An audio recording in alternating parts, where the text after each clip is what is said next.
Good morning, ladies and gentlemen. We're delighted to see all of you here this morning. If you would so kindly help us and take a moment and turn your cell phones off, it would be greatly helpful to us. And do something unusual in Washington. Just don't put it to silence, but actually you'll help our sound and the quality of everything if you go ahead and turn them all the way off. And we'll be fine as long as it makes, even if it makes a little noise doing that. In this week's Torah portion, known as Lech Lecha, there's a command by God to Abraham to go forth into the future. In the Parsha, we find a very interesting line. Abraham and Sarah have been married a long time, and yet suddenly, on the dangerous journey to Egypt, Abraham turns to Sarah and says, "Behold, now I know you're a beautiful woman to gaze upon." Is it really the first time he notices her? If so, why now? Is Abraham the first oblivious Jewish husband? Maybe. Is he simply trying to be charming? Perhaps. The renowned scholar Rashi explains Abraham is somehow transformed by the journey itself. We all are. Abraham is stirred by the difficulties of this journey into the future, to see the extraordinary in the ordinary. We learn that when life moves at a pace beyond our ability, we can be overwhelmed by it, or we can stop, look, listen, and understand, and then see the world in a new way and perhaps find hope and the promise of the future, when others only perhaps see despair. This was Abraham's gift to us. And in many ways, it is our guest Tom Friedman's gift as well. In his compelling and insightful book, in a remarkable account of our journey into the future, exploring its impact and its possibility, Thomas Friedman gives us an original analysis that can change how we see the world. Internationally renowned New York Times columnist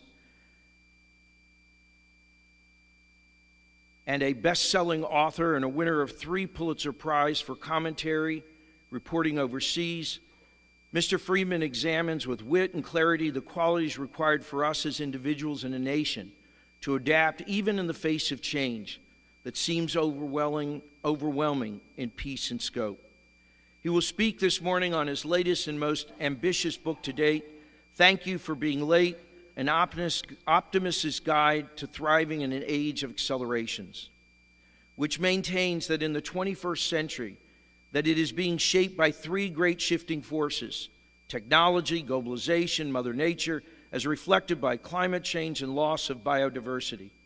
The result, he says, is transformative in 5 key realms of life: the workplace, politics, geopolitics, ethics, and community.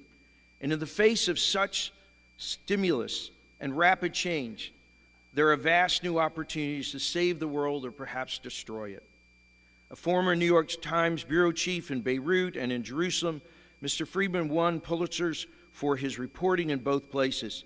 He subsequently served as chief White House correspondent and chief economic correspondent before becoming the paper's foreign affairs columnist in 1995.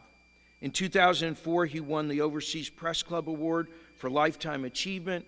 It was honored by Queen Elizabeth II with the Order of the British Empire. His numerous nonfiction bestsellers include The World is Flat, The Lexus and the Olive Tree, and From Beirut to Jerusalem. In a remarkable account of his journey into the future, exploring its impact and possibilities, Mr. Friedman gives us an original analysis, giving each of us a reason to stop, look, listen, and understand. Then perhaps see the world in a new way and perhaps find hope when others see despair. Mr. Friedman's lecture is made possible with the support of the Abraham and Frida Hochberg Creative Cultures Fund. It is my honor and privilege to give you Thomas Friedman. Thank you, sir. Thank you, Rabbi. Make sure my microphone is on so I can roam around. It is.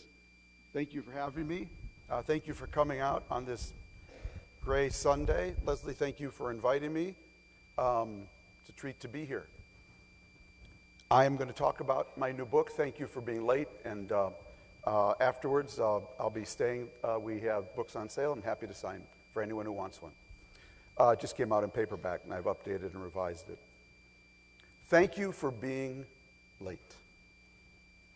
First question I always get from people is, where from comes the title? The title actually comes from meeting people for breakfast here in Washington, D.C., where I live. And I actually work out of the New York Times Washington Bureau.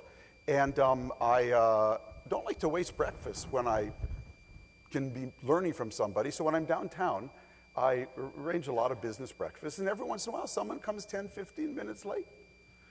And they say, Tom, I'm really sorry. It's the weather, the traffic, the subway, the dog ate my homework. And one day, about 3.5 years ago now, a friend of mine, Peter Corcell, an energy entrepreneur, came 15 minutes late, did the usual, Tom, I'm really sorry, the weather, the traffic, the subway, the dog ate my homework. And I spontaneously said to him, actually, Peter, thank you for being late. Because you were late, I've been eavesdropping on their conversation. Fascinating. I've been people watching the lobby. Fantastic. And best of all, I just connected two ideas I've been struggling with for a month. So thank you for being late. Well, people started to get into it. They'd say, well, you're welcome. Because they understood I was actually giving them permission to pause, to slow down, to reflect. In fact, my favorite quote from the front of the book is from my teacher and friend, Dov Seidman, who says, when you press the pause button on a computer, it stops. But when you press the pause button on a human being, it starts. That's when it starts to reflect, rethink, and reimagine. And boy, don't we need to do a lot of that right now. Now, this book actually was triggered when I paused and engaged with someone I did not know. I live in Bethesda, actually. And I take the subway to work about once a week. And about 3.5 years ago now, I took the subway. It means driving from my home in Bethesda, and I would drive to the Bethesda Hyatt, and I park in the public parking garage there. I take the red line into DC. I spend the day there, take the red line back, get my car, timestamp ticket. I drive to the cashier's booth. I hand it to the cashier. He looked at it, looked at me, and said, I know who you are. I said, great. He said, I read your column. I said, great. That's so great. He said, I don't always agree. I thought, get me out of here. But I actually said to him, it's okay. It means you always have to read it to check. And I drove off thinking, it's great. Week later, I took my weekly trip into the office, park in the Bethesda parking lot, red line, office, red line back, car, timestamp ticket, cashier's booth, same guys there. This time he says, Mr. Friedman, I have my own blog. Would you read my blog? I said, well, write it down for me and I'll take a look at it. So he tore off a piece of receipt paper and he wrote on it, odanambi.com. That's all he wrote. I went home, called it up on my computer, told my wife Ann about it, looked at the blog. It was very interesting. It was about Ethiopia, it turns out. He was writing about Ethiopian politics from the perspective of the Oromo people, but a real pluralism and democracy advocate. I thought about him for a day or two, and I eventually decided this was a sign from God. I should pause and engage this person. But I didn't have his email, so the only way I could do it was park in the parking garage every day. So I did that for 4 days. Eventually got there at 7 a.m. one morning, and he was in the cashier's booth, and I stopped under the gate so it couldn't come down. And I got out of my car and said, Ahile, now I know his name, Ahile Bogia. Ahile, I would like your email because I would like to send you a message. And he tore off another piece of receipt paper and gladly gave it to me. And that evening, I began an email exchange with him. I saved them, and they're in the front of the book. Our back and forth was kind of fun and funny. But I basically said to him, I am ready to teach you how to write a column in the New York Times if you will tell me your life story. And he basically said, I think that's a good deal. So we agreed to meet 2 weeks later at Pete's Coffee House in Bethesda, near where he worked. And Pete's wrote me. They were so glad. They sent me free coffee. And I came with a 6-page memo on how to write a column in the New York Times. And he came with his life story. A graduate of Haile Selassie University in economics from Addis Ababa, was a political activist, pro-democracy advocate, an advocate for the Oromo people. Eventually, the Ethiopian regime threw him out. We welcomed him here in our country as a political exile. Yeah, we used to do that. And he told me he was blogging for Ethiopian websites, different ones, but they wouldn't turn his stuff around fast enough. So he decided to start his own blog, and now, Mr. Friedman, he said, I really feel empowered. His blog, according to his Google metrics, is read in 30 different countries. It's amazing. The man I met in the parking lot. And it's an amazing story about how anyone today can participate in the global conversation. I then shared with him my theory about how you write a column. I explained to him that a news story is meant to inform. I could write a news story about this event and inform better or worse. But a column is actually meant to provoke. It's meant to produce a reaction. So I'm either in the heating business or the lighting business. That's what I do. I'm either doing a heating or a lighting. I'm either stoking up an emotion in you or illuminating something for you. And if I really do it well, I do both and produce heat and light. But I explained to you that to do that, you have to actually combine 3 chemicals, 3 compounds. The first is, what is your value set? What are the set of principles you're actually trying to push out into the world? Are you a communist, a capitalist, a neocon, a neoliberal, a libertarian, a Marxist or Keynesian? What are the values you're trying to push through your column? Second, how do you think the machine works? So the machine is my shorthand for what are the biggest forces shaping more things in more places in more ways on more days. Because as a columnist, I'm actually trying to take my values and push the machine. And if I don't know how the machine works, if I don't know how the big gears and pulleys of the world work, I either won't push it or I'll push it in the wrong direction. And lastly, what have you learned about people and culture? Because there's no column without people, and there are no people without culture. How does the machine affect different people and culture? And how do different people and cultures come back and affect the machine? Stir those 3 together, let it rise, bake for 45 minutes, and if you do it right, you'll produce a column that produces heat or light. And you'll know that by the reaction you get from readers. Some may say, after they read your column, I didn't know that. It's a good reaction.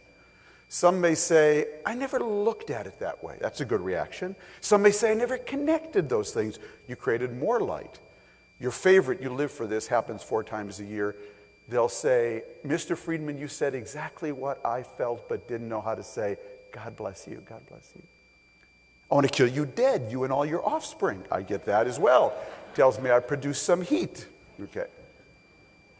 Well, the more I engaged with Ahile, we had several meetings at Pete's Coffee House and several email exchanges, the more I'd go home and share all this with my wife. And the more I started to sit back and ask, well, if that's what a column is about, what's my value set? Where did it come from? Those of you who read me know I'm not quite a liberal. I'm certainly not a conservative. It's because my values actually emerged from the small town in Minnesota, outside of Minneapolis, where I grew up in the 50s, 60s, and 70s, in a time and place where politics worked. And that had the biggest influence on me still to this day. How do I think the machine works today? And what have I learned about people and culture? And that's the book I decided to write. All because I paused and engaged with someone who I wouldn't normally engage with. And because he's here today, I invited him to your synagogue. Ayile, would you stand up and just say hi to everybody?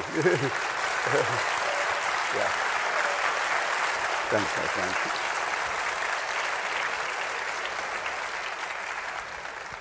You never know who you will learn from. So what I want to talk about the rest of the morning is the structure of the book. The first part is about how the machine works. And the second part is about how this machine is not just changing your world, it is reshaping your world. And it's reshaping 5 realms: politics, geopolitics, ethics, the workplace, and community. So the first part is about the machine, and the second part is about this reshaping. So how does the world work today? Well, I think what is shaping more things in more places, in more ways, and more days is that we are in the middle of 3 nonlinear accelerations, all at the same time, with the 3 largest forces on the planet, which I call the market, Mother Nature, and Moore's Law. So the market for me is, let me start actually with Mother Nature. Mother Nature for me is biodiversity loss, climate change, and population growth in the developing world. If you put all those on a graph, they look like a hockey stick. Let's hit the first slide, if you would.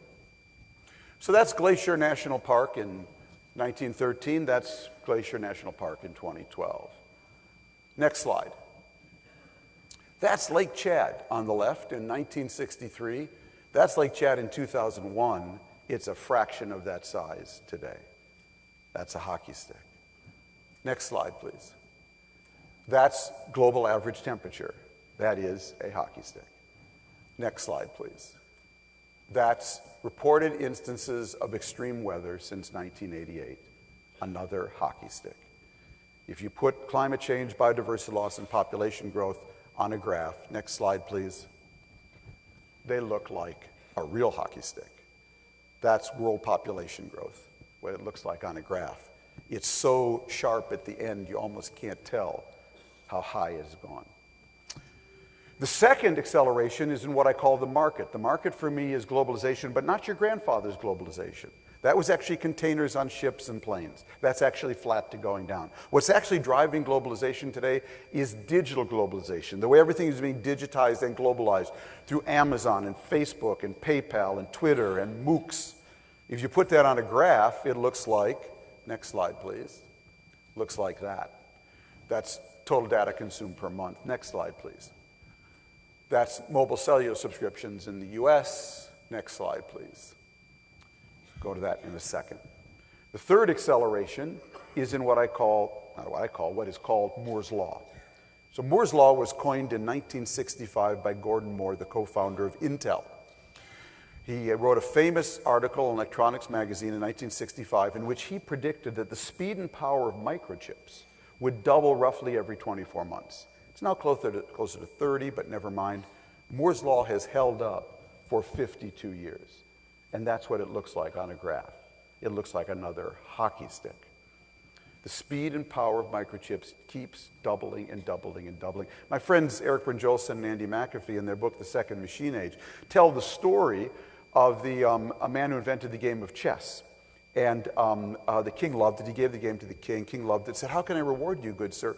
And the man simply said, "I just want to feed my family." And the king said, "It shall be done. What would you like?" He said, "Actually, Your Highness, I'd like you to take 1 kernel of rice, put it on the first square of the chessboard, 2 on the next, 4 on the next, 8 on the next, 16 on the next, 32 on the next. Just keep doubling it. My family will be fine." And the king said, "It shall be done," not realizing that when you double something just 63 times, the number you get is roughly 18 quintillion, which is more rice than existed on the planet. Well, as Andy and Eric point out, We just entered the second half of the chessboard on microchips, where the doubling and doubling and doubling starts to get really big, and you start to see some really funky stuff. You start to see cars that can drive themselves and computers that can beat any human in chess, Jeopardy, or Go. The Intel engineers, to try to explain Moore's law to people, because we so rarely encounter an exponential in our life. Usually things happen linearly. You know, we just sort of gradually keep going along, accelerating a little bit. Not like that.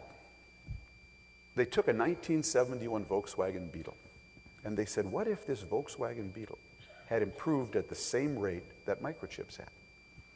And they determined that if it had, that Volkswagen Beetle today would go 300,000 miles an hour. It would get 2 million miles per gallon, and it would cost you 4 cents. You'd be able to drive it your entire life on 1 tank of gas.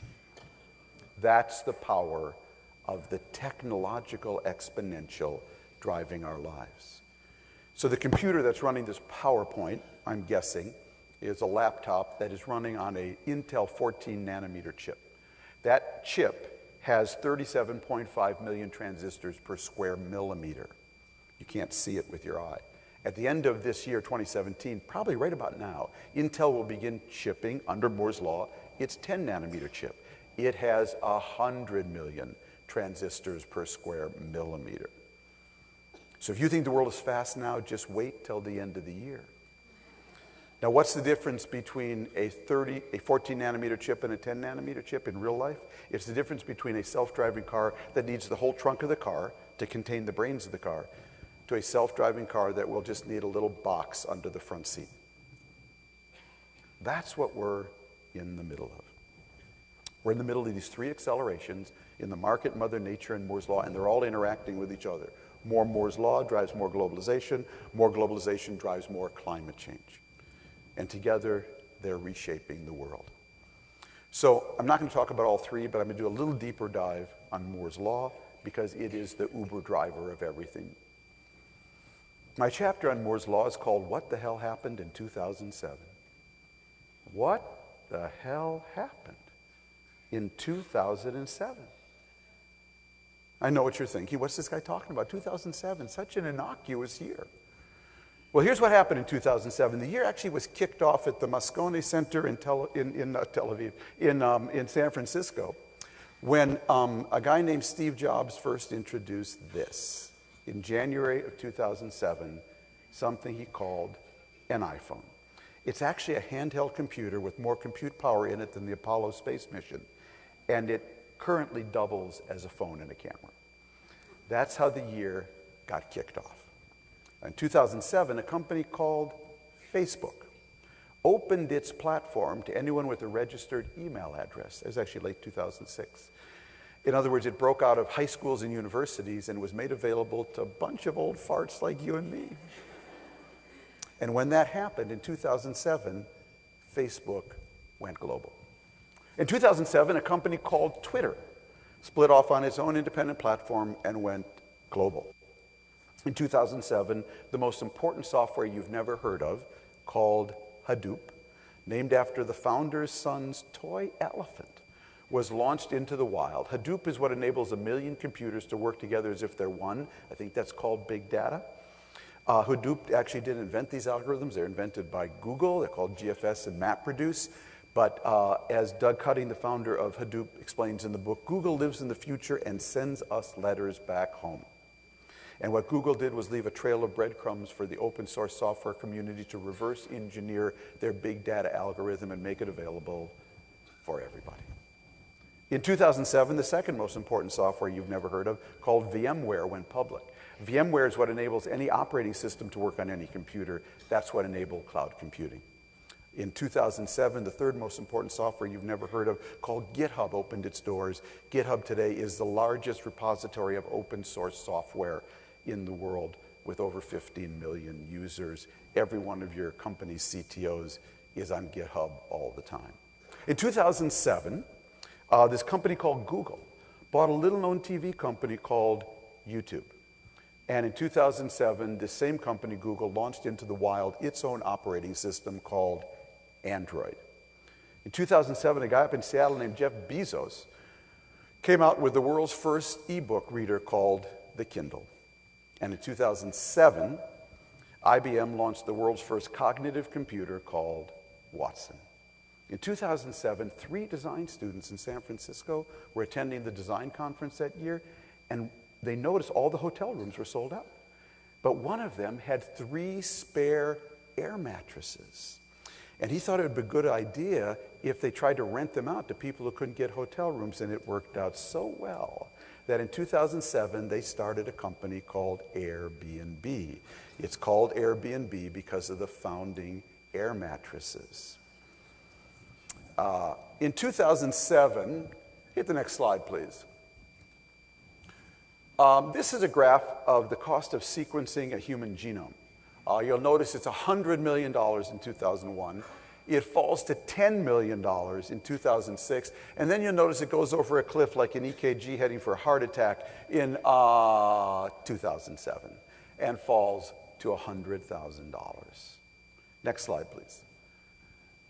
Solar energy took off in 2007, as did a process for extracting natural gas from tight shale called fracking.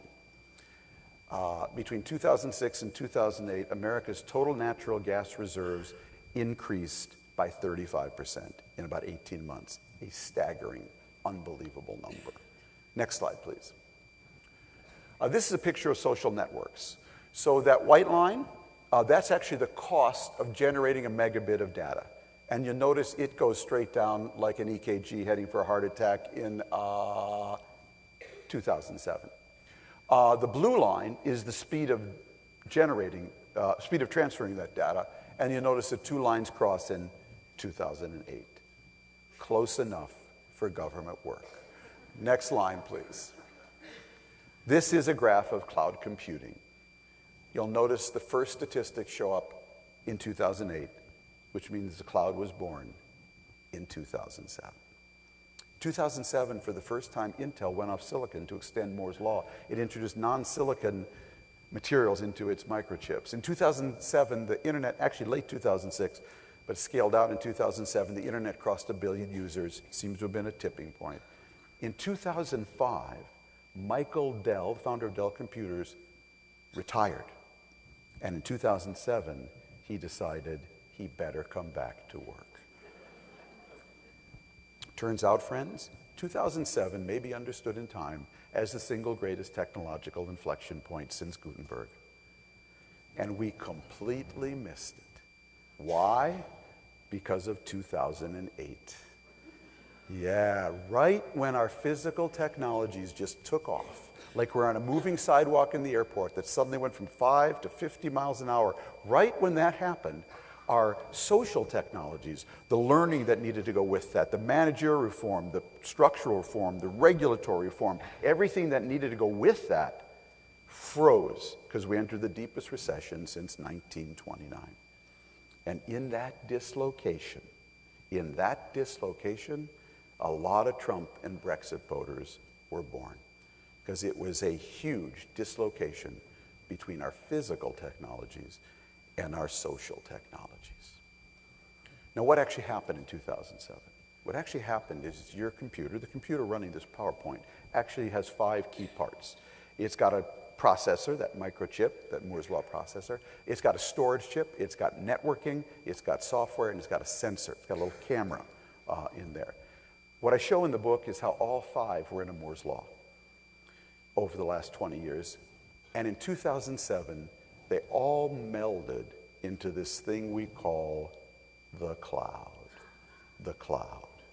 But I never use the term the cloud in my book because it sounds so soft, so cuddly, so fluffy, so benign. It sounds like a Joni Mitchell song. I've looked at clouds from both sides. This ain't no cloud, folks. This is what I call in the book a supernova. For the science students among you, they will know the supernova is actually the largest force in nature. It's the explosion of a star. Because what happened in 2007 was a release of energy into the hands of men, women, and machines, the likes of which we have never seen before. And it changed 4 kinds of power overnight. It changed the power of one. What one person can do today as a maker or a breaker is unlike anything we have ever seen before. We have a president who can sit in his pajamas in the White House West Wing and tweet directly to 1 billion people without an editor, a libel lawyer, or a filter, okay? I'm not going there, okay? But what's really scary is that the head of ISIS can do the exact same thing from his bunker in Raqqa province in Syria. The power of one to be a maker or a breaker today has really exploded. The power of machines have exploded. Machines are acquiring all 5 senses. We have never lived in a world where machines had all 5 senses. We crossed that line on February 14th, 2011, on, of all places, a game show. There were 3 contestants. 2 were the all-time Jeopardy champions, and the 3rd contestant simply went by his last name, Mr. Watson. Mr. Watson passed on the first question. Of course, he was a cognitive computer. He buzzed in before the 2 humans on the second question. See if you can get it. The question was, it's worn on the foot of a horse and used by a dealer in a casino. And in under 2.5 seconds, Mr. Watson said in perfect Jeopardy style, "What is a shoe?" Beating the 2 humans. And for the first time, we saw a cognitive computer solve a pun riddle faster than 2 human beings. And the world kind of hasn't been the same since. It's changed the power of flows. Ideas now flow and change and congeal in ways we have never, ever seen before. Stocks don't matter anymore. Now it's flows. It's being in touch with the flow. Where did you want to build your town in the Middle Ages? You want to build it on the river. It provided the flow. It provided power. It provided transport. It provided ideas. It provided food. You wanted to build your town on the Amazon in the Middle Ages. Where do you want to build your town today? On Amazon.com, okay? You want to build it on the Amazon cloud, on the flows coming out, the digital flows. And lastly, it's changed the power of many. It's changed the power of many because these amplified powers of men, women, machines mean we have become the largest forcing function on and in nature, which is why the new climate era is being named for us, the Anthropocene. You know, someone was alive when Gutenberg invented that printing press. And you can bet some monk, when he saw that printing press, said to some priest, "Now that is really cool. Do you mean I don't have to write these Bibles out longhand anymore? We can just stamp them out?" Well, I think you were alive at a similar transformative moment. And it's not just changing your world. It is fundamentally reshaping your world. And it's reshaping 5 realms: politics, geopolitics, ethics, community, and the workplace. So let me talk about a couple of them before we go to questions. So next slide, please. To explain how the workplace is being transformed, I need to use this very rough little graph that was drawn for me by Astro Teller, who runs Google X, Google's research arm. So I was out seeing Astro when I was working on the book, and I told him my thesis. He went over to his whiteboard and he drew this graph. So the blue line across the middle, that's the average rate at which human beings and societies adapt to change over time. It's got a positive slope, but you'll notice it's very gradual. The white line is technology. So over in the 11th and 12th century, technology changed very slowly. Your bow and arrow did not get better between the 11th and 12th century. There was no bow and arrow 2.0 in the 12th century, okay? But then we got Copernicus and Galileo and the scientific revolution, then Steve Jobs and Bill Gates. Finally, the line goes straight north. And then Astro drew that little diamond there. And I said, "What's that, Astro?" He said, "That's where we are. We're at a place now where technology is simply moving and changing faster than the average human being and society can adapt. Then Astro went out, he got another magic marker. Next slide, please. And he drew that little dotted line. I said, "What's that, Astro?" He said, "That's learning faster and governing smarter." And that is the job of educators and politicians today. How do we learn faster and govern smarter and lift the adaptation line to meet technology where it's going? And to understand the challenge, just one last line. One last graph, one last slide, please, yeah. So there's a blue line up there, you'll notice it's going up, and there's a white line there, you'll notice it's going down. The blue line is the number of people who work with their minds, and the white line is the number of people who work with their hands.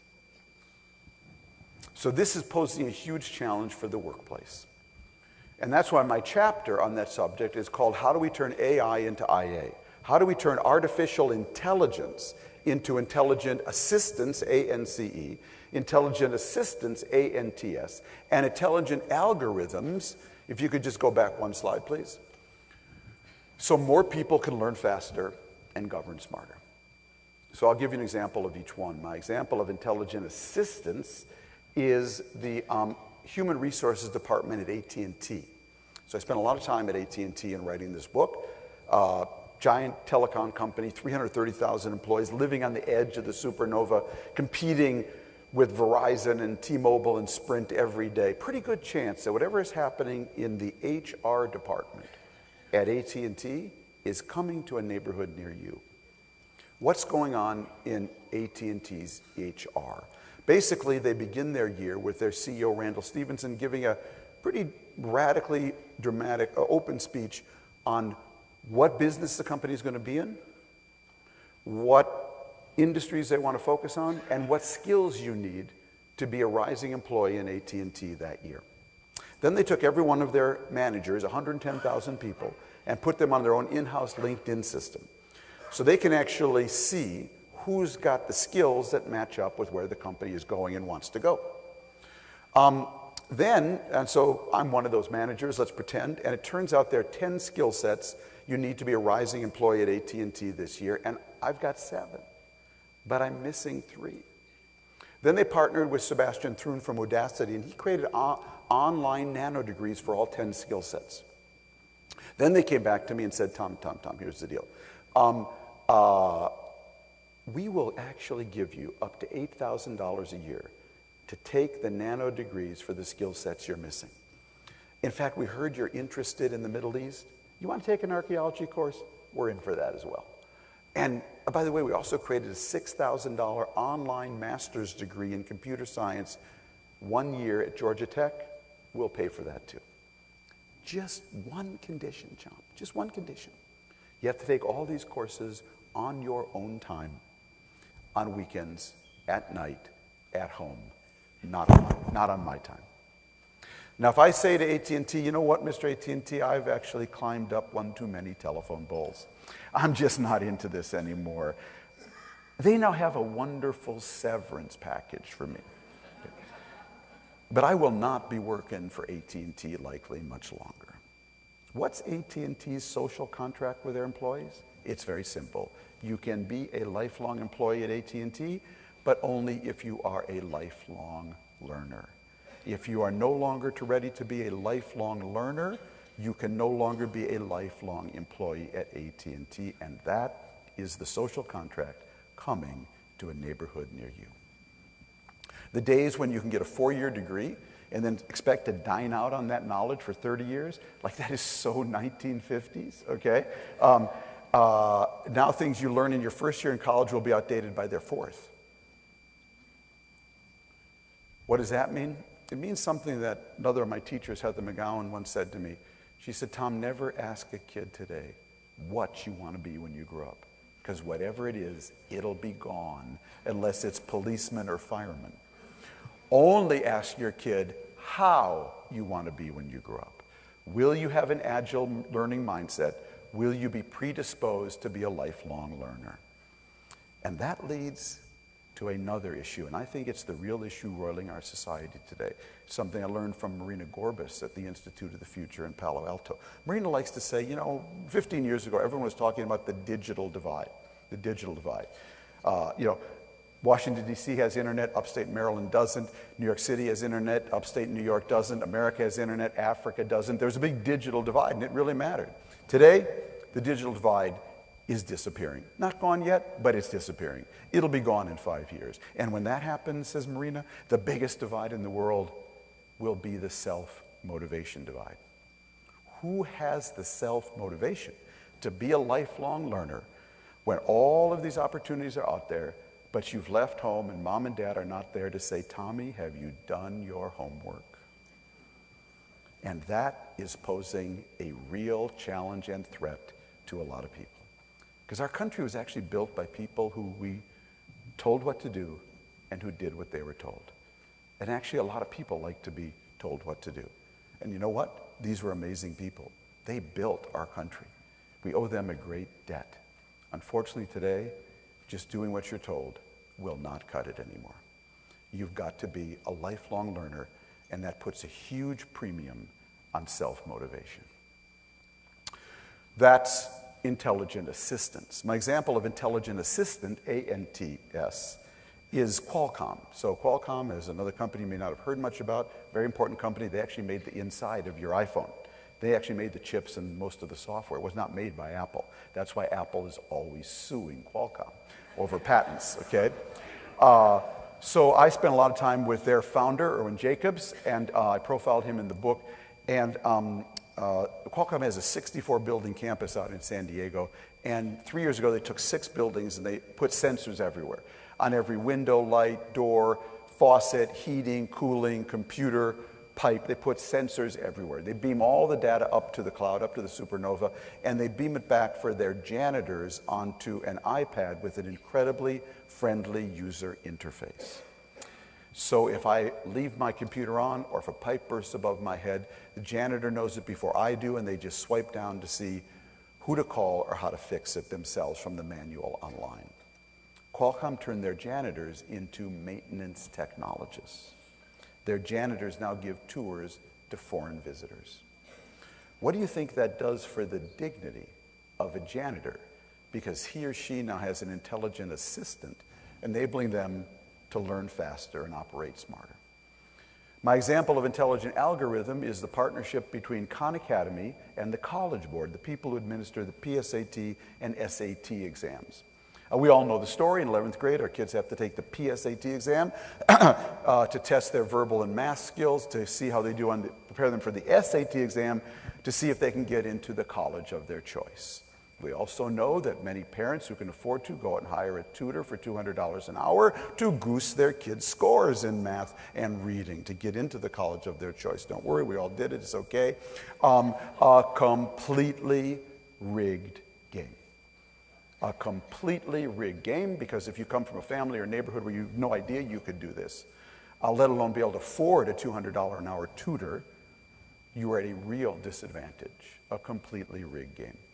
Well, 3 years ago, Sal Khan, the founder of Khan Academy, the online learning platform, partnered with David Coleman from the College Board, and they created an intelligent algorithm for free PSAT and SAT prep.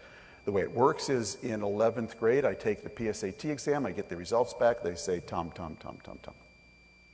You did really well in verbal. You could be a journalist, actually. But you have a problem with math. Specifically, you have a problem with fractions and right angles. It then takes me to a practice site just for fractions and right angles, tailored exactly to my weakness. If I do well there, it comes back and says, Tom, you could actually be in AP Math. Me in AP Math? I never heard of AP Math. No one in my family was in AP Math. No one in my neighborhood was in AP Math. No, you could be in AP Math. If I do well there, it takes me to another site with 180 college scholarships. Last year, 3 million American kids got free PSAT and SAT prep on this intelligent algorithm. Another intelligent algorithm is called Opportunity at Work.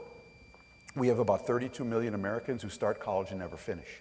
Some go 1 year, 2, 2.5, 3, 3.5. They drop out, they go to apply to you for a job. You say, where's your BA? They say, I have none. They say, sorry, no BA, no job. Real waste of human talent. So algorithms have emerged, ones that I focus on is opportunity at work, where they will now test you. You can come to them with your year and a half of college, and they will actually test what you learn. And they will badge what you learned, and they will partner with a company who doesn't care what you know, they only care what you can do with what you know, and they will hire you without a BA. So I profile in the book a young African-American woman, LaShawna Lewis, who went to Michigan Tech. She went for 3.5 years in computer science, had to drop out for family reasons after 3.5 years. She ended up driving a bus to and from a computer school and working on the help desk of a law firm, helping lawyers rediscover their lost passwords. Couldn't make that up. She was discovered by opportunity at work. They badged her knowledge. They partnered with MasterCard. MasterCard hired her as a systems engineer. Today she's a systems engineer at MasterCard. And as she says in the book, in the last line of her interview, and Mr. Friedman, I still don't have my BA. That is an intelligent algorithm. Now I'm going to make you all a bet. I'm going to bet none of you have heard of any of this. And that's because you were following our last election, where Bernie Sanders' big idea to help workers was to tear down the world's 6 biggest banks. Donald Trump's big idea was to tear down Hillary Clinton. And Hillary Clinton's big idea was to direct you to her website, www.hillaryclinton.com. Okay. The fact is there is massive innovation going on in this country on the pathway of education to work. And basically, nobody is telling anybody. In fact, there's so much innovation, I almost thought of writing my book just about this. In fact, there's so much innovation, I will tell you, nothing has to be invented today. Whatever you can think of, I will show you a community that's already doing it. It just needs to be shared and scaled, but nobody's talking about it. And that is the definition of a broken political system. So that is a good segue to politics. How's politics being reshaped? Well, basically, the way I look at the world is we're actually in the middle of 3 climate changes at once. We're in the middle of the change of the climate. We're in the middle of the change of the climate of globalization. We're in the middle of the change of the climate of technology. As I thought about that, I thought, who can I interview? What do you want when the climate changes? You want 2 things, excuse me. You want resilience, because you got to be able to take a blow, because stuff happens when the climate changes. And you want propulsion. You want to be able to move ahead. You don't want to be just curled up in a ball under your bed waiting for the climate to change. So I thought to myself, who can I interview on how you get resilience and propulsion when the climate changes? And then I realized I knew a woman. She was 3.8 billion years old. Her name was Mother Nature, and she dealt with more climate changes than anybody. So I called her up, made an appointment, went out to see her. Sat down at her desk. I said, Mother Nature, how do you produce resilience and propulsion when the climate changes? She said, well, Tom, first of all, I have to tell you, everything I do unconsciously. But here's what I do. First, she said, I am incredibly adaptive. In my world, it's not the strongest that survive. It's not the smartest that survive. It's the most adaptive that survive. I'm incredibly adaptive, she said. Secondly, she said, I'm incredibly diverse. Oh my God, I love pluralism. I try 20 different species, see who wins. I'm the most diverse person you've ever met. In fact, I also noticed, she told me, that my most diverse ecosystems are my most resilient and propulsive ecosystems. I love pluralism. Third, she said, I'm incredibly entrepreneurial. Wherever I see a blank space in nature, I fill it with a plant or animal perfectly adapted to that niche. I'm just incredibly entrepreneurial. Fourth, she said, I'm incredibly sustainable. Nothing is wasted in my world. Everything is food. Eat food, poop seed. Eat food, poop seed. Nothing is wasted. Fifth, she said, I'm incredibly hybrid and heterodox. No dogmatism in my world. I'll mix all kinds of trees with all kinds of soils, all kinds of bees with all kinds of flowers. I'll try anything. Very pragmatic person I am, she said. Lastly, she said, I do believe, though, in the laws of bankruptcy. I kill all my failures. I return them to the great manufacturer in the sky, and I take their energy to nourish my successes.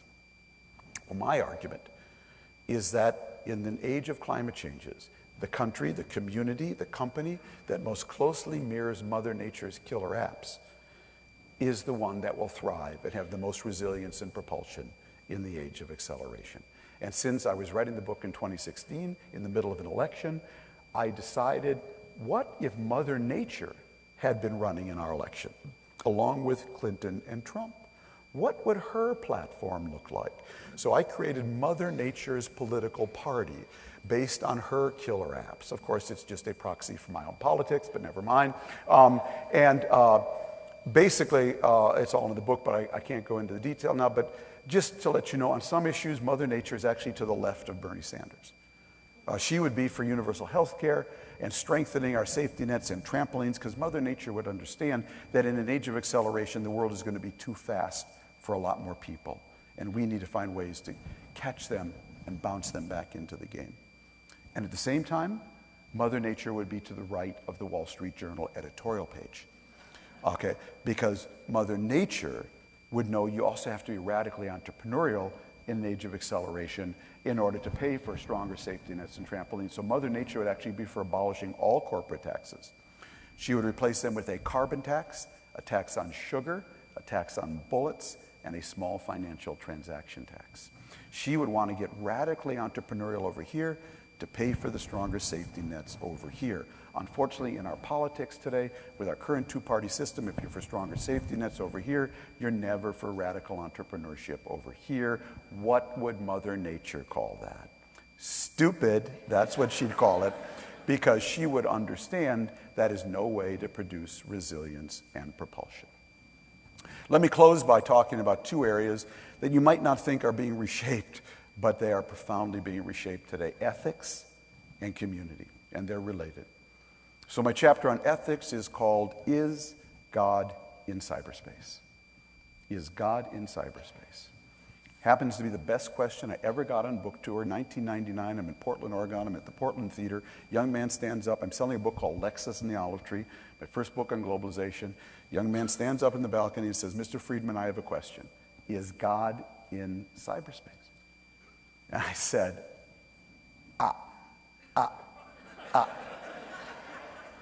I have no idea. I felt like an idiot. I went home and I immediately called my spiritual teacher, mentor.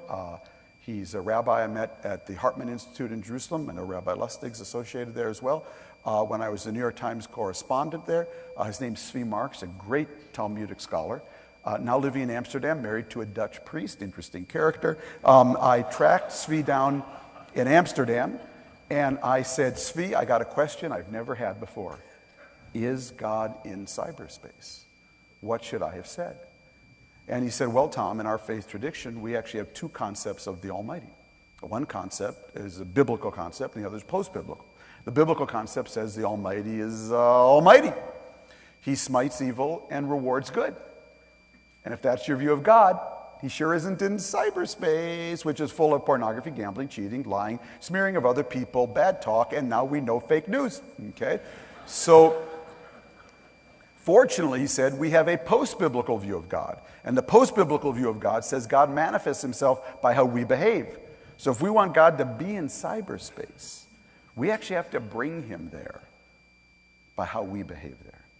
Only we can bring God into cyberspace.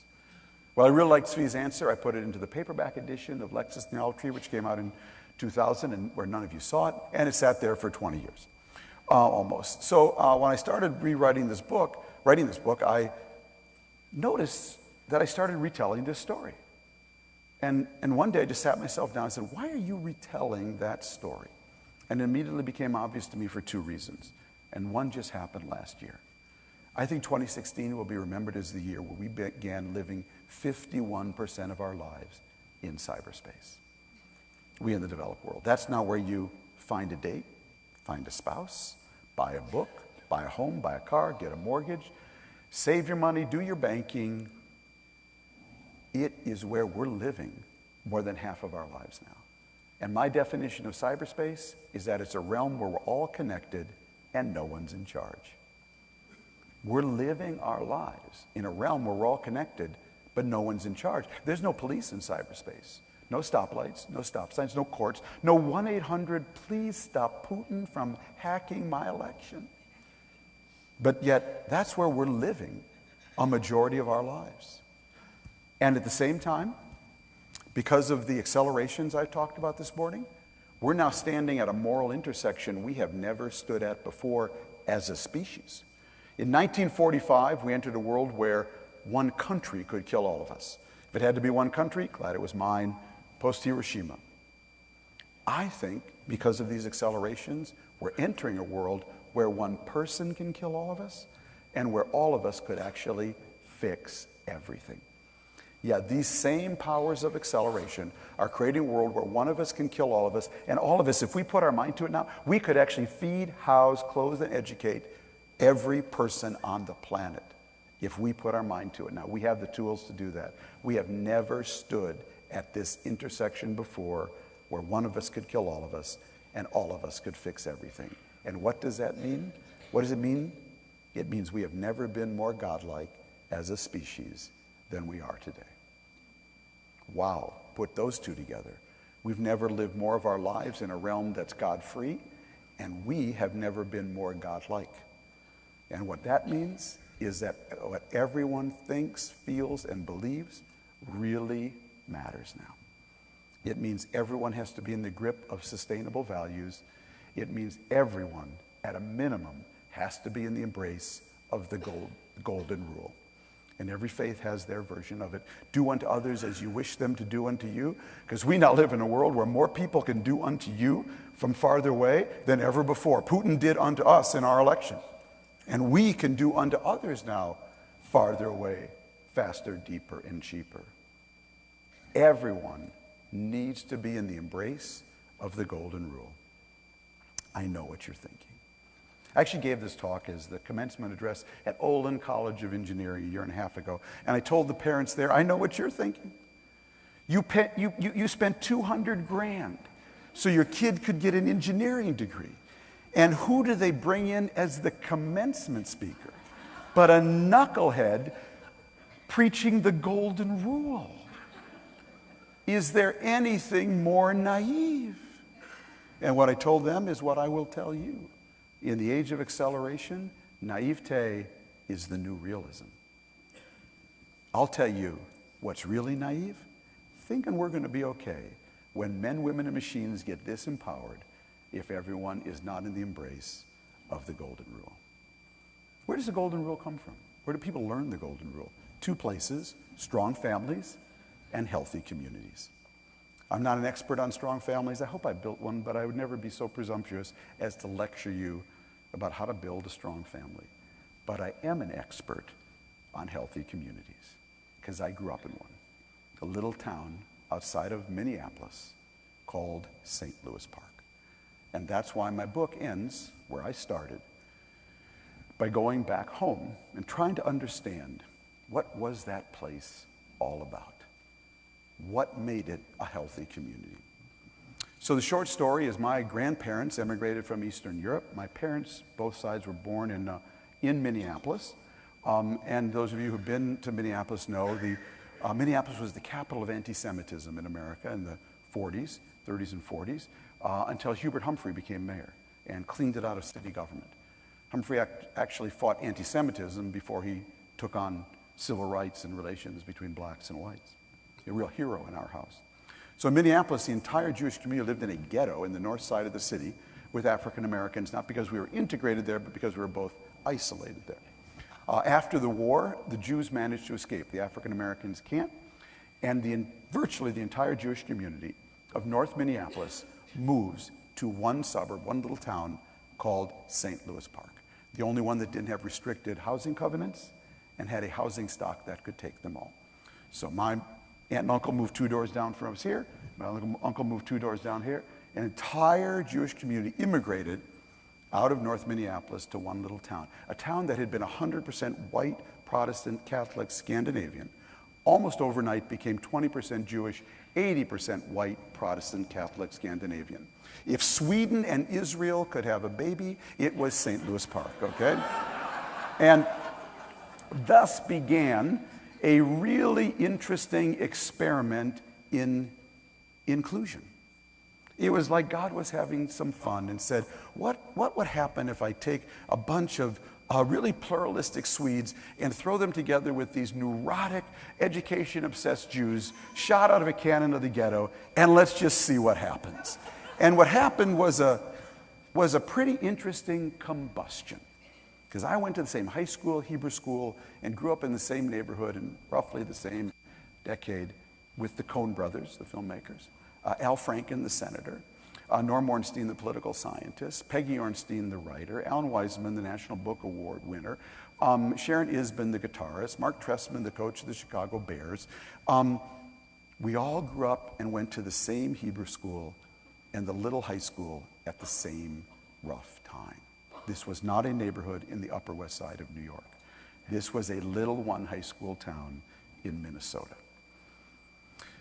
The Coen Brothers movie, A Serious Man, was about our Hebrew school and our little town. And if you saw No Country for Old Men, you may remember there's a scene where Churga blows up a car outside of a pharmacy in Mexico to go in and steal drugs.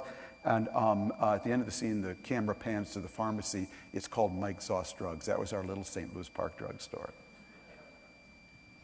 So there was some interesting combustion that happened there because the place had a huge impact on all of us. It had an incredible civic impact on all of us. Franken took it into politics. I took it into journalism. Sandel took it into political theory. Wiseman and Ornstein took it into literature. The Coen brothers into film. Sharon Isbin into music. Trestman into sports. But it had a big impact on us growing up in this time and place where politics worked. And we were all infused with this thing called Minnesota nice. If you haven't been to Minnesota, it's hard for me to explain. I give a couple of examples in the book of Minnesota nice. I was back home working on the book. My best friend, Ken Greer, was getting married, and another of our friends, Jay Goldberg, came, sat down to me before the wedding and said, "Tom, my wife Eileen was driving on the ring road around Minneapolis today, and a driver almost drove her off the road." And Jay said, Eileen came home and said, "Jay, I was so mad I almost honked." Okay. That's Minnesota for road rage. That's what we call road rage in Minnesota. There was a Jewish mafia in Minnesota in the 30s and 40s. My dad grew up with these guys. I swear he was not in the mafia. But when I was 5 or 6, I don't remember exactly how old, but I never forgot what my dad said because it was so shocking to me. He came one day and told me one of his friends had been sent to jail. And like when you're a 5 or 6-year-old kid and your dad knows someone who went to jail, that just freaked me out. Which is why I never forgot when I said, "Dad, what did he do?" He said, "Son, he was shopping in a store before it was open." Yeah. So that's Minnesota for breaking and entering. Anyways, I tell the story of our little community and how we built inclusion. And there were broken hearts and broken dates and all of those things. But in the end, we built an amazing little community with an emphasis on education that propelled a lot of people into the world. We have our own Wikipedia page. If you want to have some fun, go read about St. Louis Park. Anyways, I left St. Louis Park in 1971 to discover the world. And I came back for the last chapter of this book to discover that the world had discovered St. Louis Park. Now my high school is 50% white Protestant Catholic Scandinavian. It's 10% Jewish, 10% Latino, and 30% Somali. And African American, mostly Somali. Because the little town that took the Jews also took the Somali refugees. Now the inclusion challenge is so much deeper and wider, both racially and religiously. And I go back to tell the story about how they're doing. And they're doing pretty well. My high school is still the 5th-rated high school in the state of Minnesota, according to the Washington Post, with a completely different demographic. But it's hard. It's a struggle. It's a struggle. A whole different set of learning has to happen. But if you want to know why I'm an optimist about the world still, it's because not that we've overcome these problems, not that these problems aren't incredibly deep. It's what I found in my research. What makes me an optimist is the number of people who want to get caught trying. The number of people who want to get caught trying. No one thinks these problems are easy. But my friend and teacher, Amory Lovins, who taught me all the physics in this book, Amory likes to say, whenever you ask him, are you an optimist or a pessimist, Amory says, I'm neither, because they're just two forms of fatalism. Everything will be great. Everything will be awful. Amory says, I believe in applied hope. I believe in applied hope. And I believe in applied hope because I'm struck in traveling around this country how many people are applying hope to fix these problems at the community level. If you want to be an optimist about America, stand on your head. The country looks so much better from the bottom up than from the top down, okay? And that's why my book, as my talk, ends with a theme song. My book has a theme song. I actually explored whether I could buy this song. So when you open the book, it would play this song like a Hallmark card plays, Happy Birthday. The song's by one of my favorite singers, Brandi Carlile. The song is called The I, E-Y-E. And the main refrain is, I wrapped your love around me like a chain, but I never was afraid that it would die. You can dance in a hurricane, but only if you're standing in the eye. You see, my 3 accelerations, they're a hurricane. They are a hurricane. What Donald Trump is selling is a wall to the hurricane. I'm actually selling an eye that moves with the storm, draws energy from it, but creates a platform of dynamic stability where people can feel connected, protected, and respected. That's the healthy community. I think the great struggle in our politics going forward is going to be between the wall people and the eye people. And my book is a manifesto for the eye people. Thank you very much.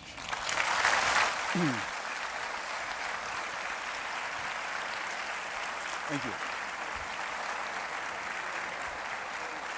Thank you. We're going to do a quick commercial. Sure, go ahead. And then how do you want to, we were going to do the cards, but I want to do it any way you want to do it. Whatever, I'm happy to just let people stand up. That doesn't bother me. That's just fine. So we want to thank Tom Friedman for light, heat, and applied hope.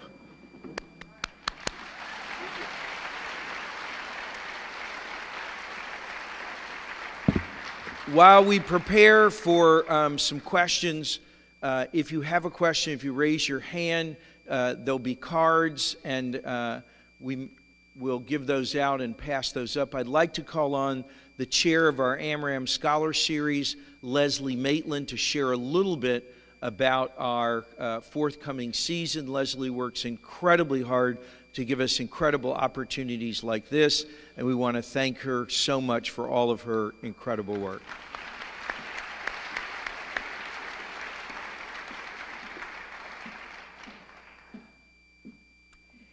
Thank you, Rabbi Lustig. Thank all of you for being here. And thank you, Tom Friedman. Those of you who know me may appreciate the fact that when I heard that Tom had written a book entitled, Thank You for Being Late, I thought, hallelujah! Finally, somebody understands me and is willing to cut me a little slack. But of course, as you've just experienced, there isn't much that Tom Friedman fails to understand. He's made it his life's great work to analyze, to understand, and to explain. Tom, we deeply appreciate your launching this year's Amram Scholar Series with such an insightful study of today's fast-paced world. Your lecture sets a very, very high bar for all to come.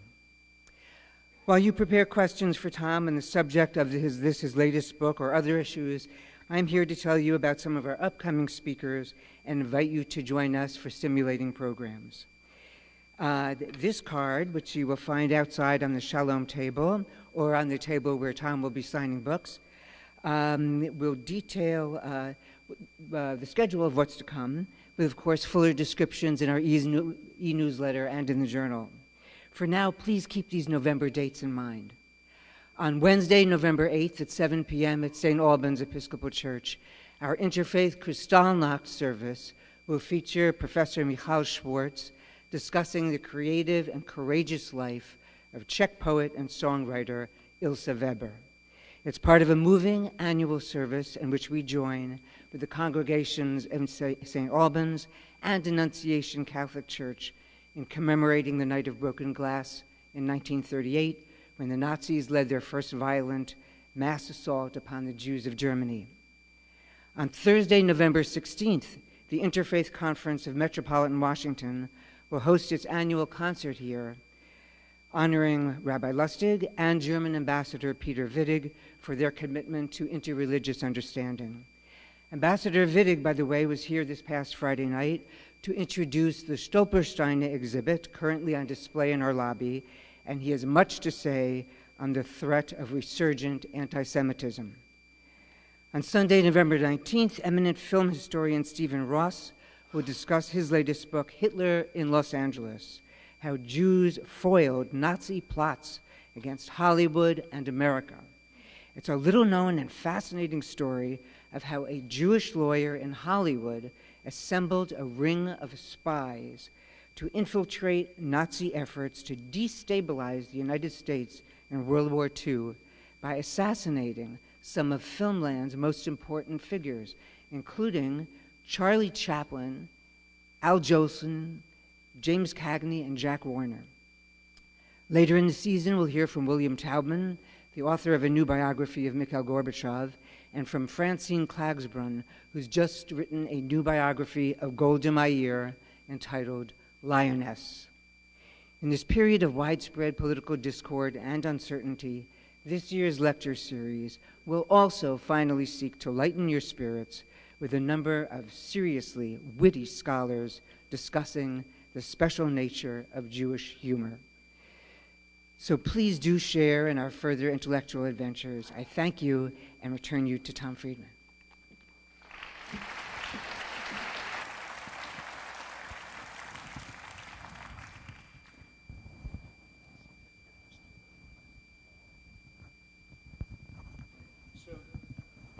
There are quite a few questions that have been asked about how, regarding the Golden Rule, is it best to deal with the alt-right or with dialogue, opposition, or?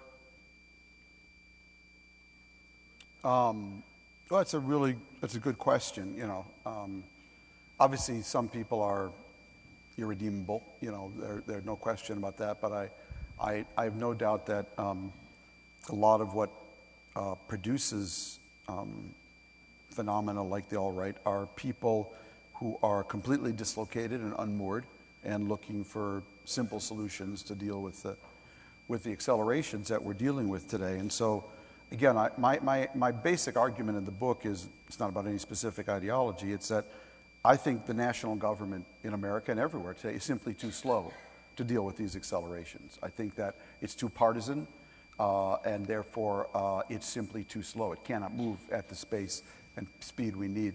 I think the single family is too weak.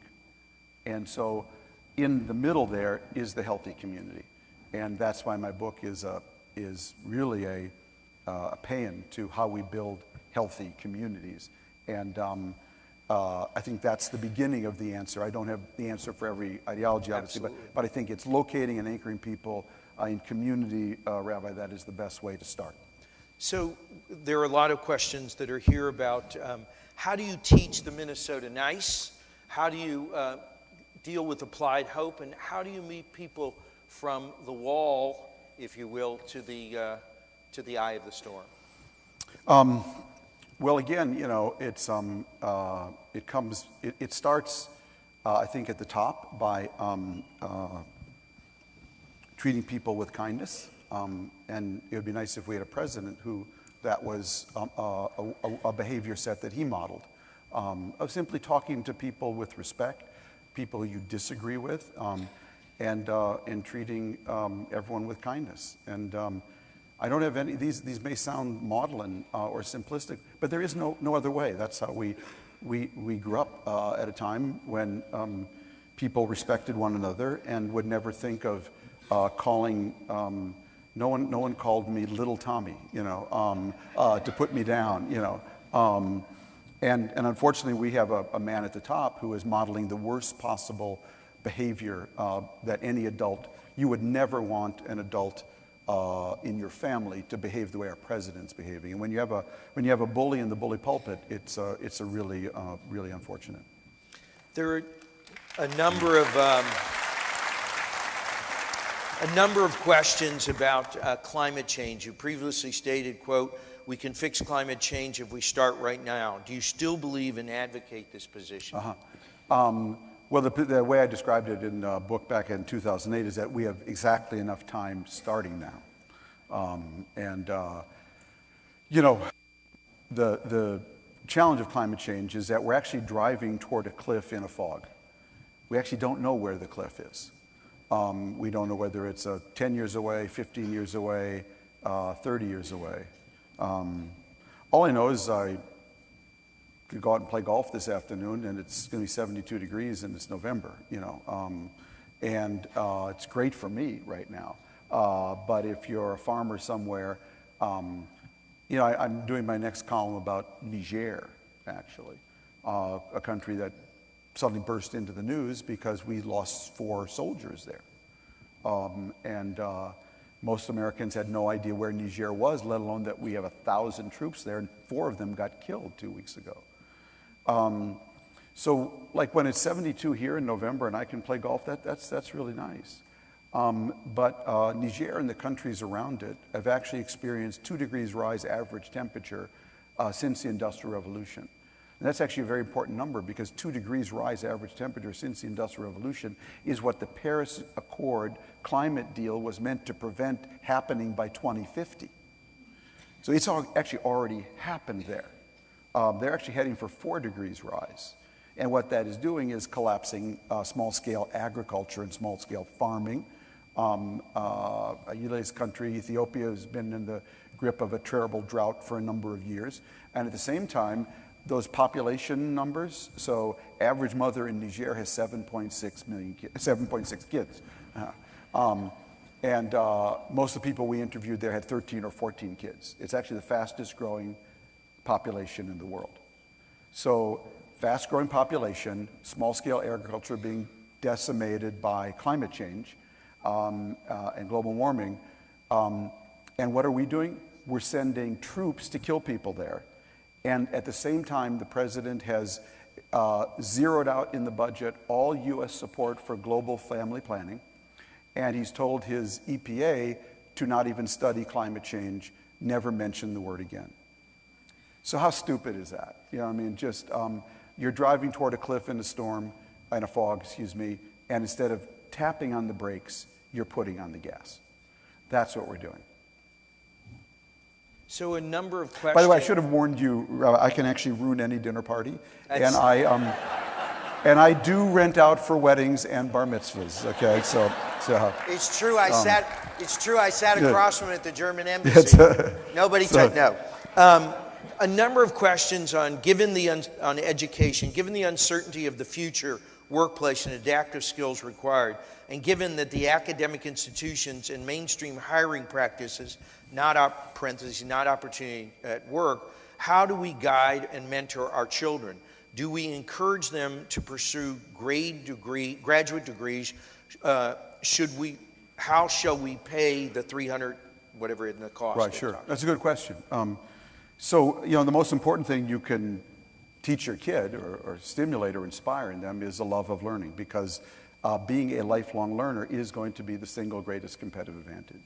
So I don't care if you study physics or literature, you know, science or, you know, American history. As long as you love to learn, and as long as your kid comes out of school and college loving to learn, that's the single most important competitive advantage you can give them. In my Mother Nature's political party, precisely for the reasons that the questioner said, I argued that we should make all post-secondary education tax-free.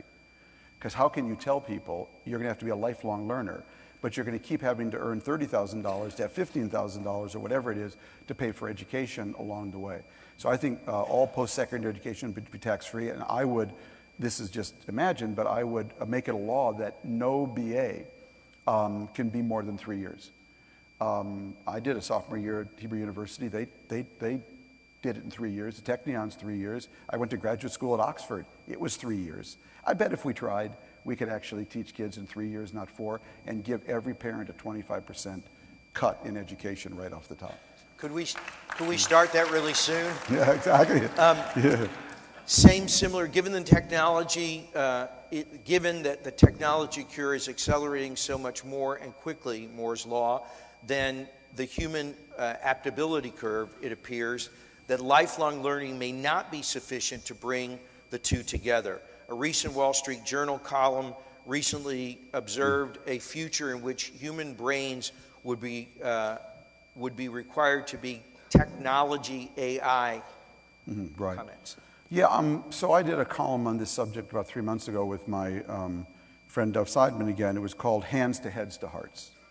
For a long time, 98% of us work with our hands, and then 90% of us work with our heads. And I think in the future, a lot of us are going to work with our hearts. So in the book, I have an interview with our Surgeon General. He was Surgeon General, remarkable doctor, Vivek Murthy. Trump fired him. But I interviewed Vivek, and I said, Vivek, what is the most prevalent disease in America today? Is it cancer, diabetes, or heart disease? And he said, Tom, it's none of those. It's isolation. I said, wait a minute. You're the Surgeon General of the United States, and you're telling me that in the most connected age in history, the biggest disease in the country is depression-related isolation. He said, exactly. And what that tells me is that the next great industry is going to be connecting isolated hearts to hearts. And I did a column about this in which I pointed out that the fastest growing restaurant chain in America in 2015, according to Entrepreneur magazine, was a restaurant chain called Paint Night. Paint Night is paint by numbers for adults in bars. That's what they do. So artists come out and they draw an outline and they conduct a painting class, and adults come, pay $50 a night, and they have a drink and they paint together. That's a perfect example. Artists make $200 a night, 5 nights a week, $1,000, not too bad. And that's the job of connecting hearts to hearts. And I think there's going to be a lot more of that going forward. So I want to Rabbi is going to be a growth industry. Yeah. Well, the real question is, and speaking about growth energy, looking for lifelong learning and protection, where do you see the role of religion playing? And I want to do this. There are books that have come out in terms of Rose's book, The End of Average, talking about how we should change everything in our educational system, and that our whole educational structure is built in a way. Where do you see the role for building community and building the sense of community that you talk about? Well, I think it's more important than ever, Rabbi. I'm not saying that for your benefit. It's I think connecting people to values, whatever faith. It doesn't matter at all. But people who are connected to values and value systems. Obviously, you don't want extremes in any faith, but in that great center, I think religion plays a very important role in that.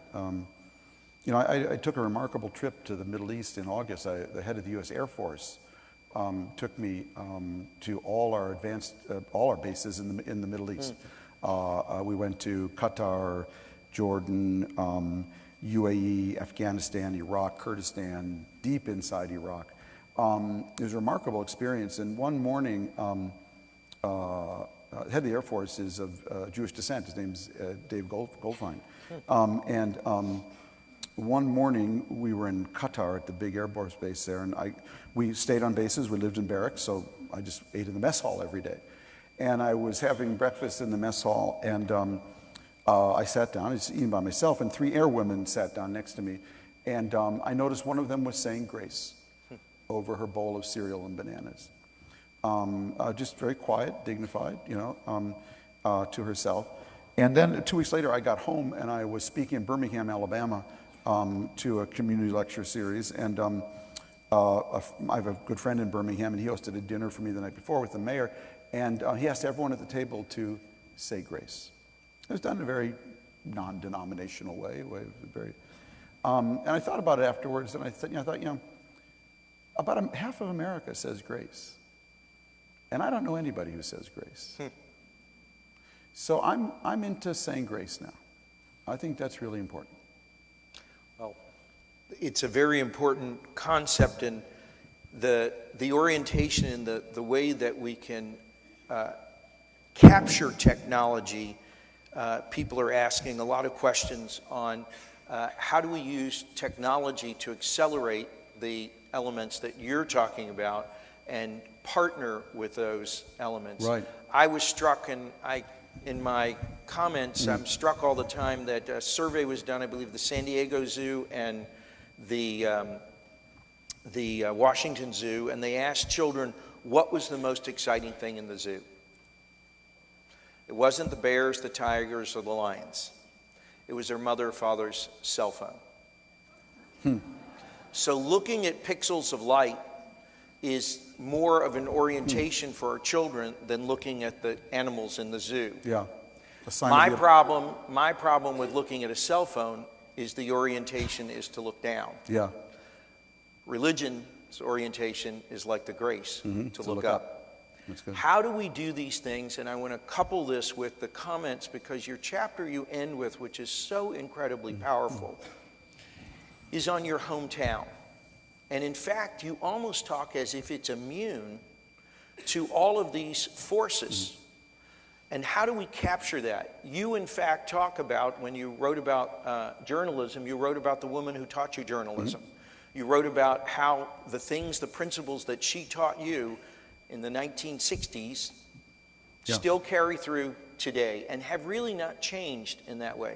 So what are those endurable lessons that will keep us in the eye rather than Well, elsewhere? basically, I think that the subtext of the book, and the reason it's called Thank You for Being Late, is that the book is really a celebration of everything old and slow. And the subtext of the book is all the things that are really important today are all the things you cannot download. It's all things you have to upload the old-fashioned way. Good rabbi to good student, good teacher to good student, good parent to good child, good teacher, good government official to good citizen. These are the things that really matter most. And so I'm not into social networks myself. I don't spend any time on Facebook. I don't spend any time on Twitter. I'm not a fan of them. I talk the talk of technology. I do not walk the walk. Well, you walk a great example for us in every way. Why don't we, that's a good place to stop. Yeah. So I believe, as a rabbi, I will tell you what I take from this lecture is that he has told us what Abraham discovered a long time ago. In this journey into the future, it's really important to simply stop. And a long time, in the most popular book and the least read book on the face of the earth, there's a little thing that talks about the creation. At the end of the creation, God stopped and said, Hine Tov Mod. But God had to stop to recognize, and he gives us a Sabbath. We hope people will take your Sabbath.